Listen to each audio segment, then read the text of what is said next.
सीतापुर गांव बहुत शांत था। चारों तरफ हरे भरे खेत, आम और नीम के पेड़, छोटी छोटी गलियों में।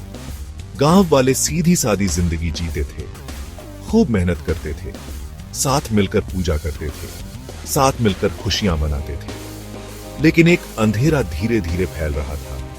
आदमखोर बाघ की फुसफुसाहट। पहले तो जानवर गायब होने लगे, फिर एक किसान खेत से वापस नहीं आया।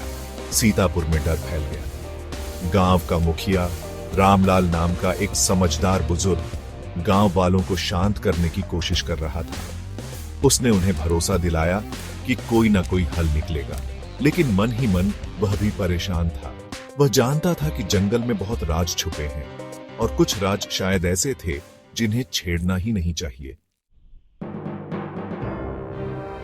एक रात सन्नाटा टूट गया। एक खौफनाक चीख, माया, एक जवान औरत गांव में भागी आई। उसकी आंखें दहशत से बड़ी हो गई थीं। उसने एक बहुत बड़े बाघ के बारे में बताया।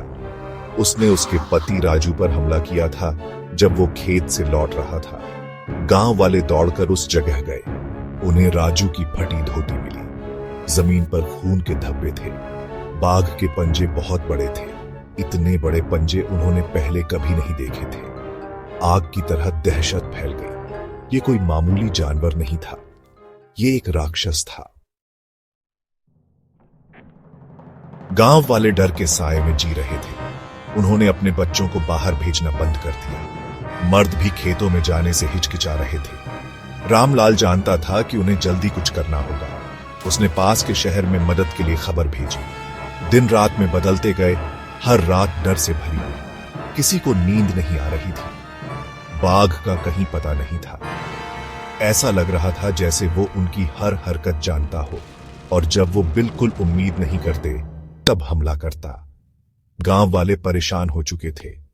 वे इस अदृश्य दुश्मन के सामने लाचार महसूस कर रहे थे। एक शाम एक अजनबी आया, लंबा चौड़ा, तेज नजरों वाला। कहते थे वो एक मशहूर शिकारी है जो उन्हें इस बुरे सपने से छुटकारा दिलाने आया है। दारा नाम के इस शिकारी ने उनकी कहानी ध्यान से सुनी। उसने बाघ के पंजों के निशान देखे।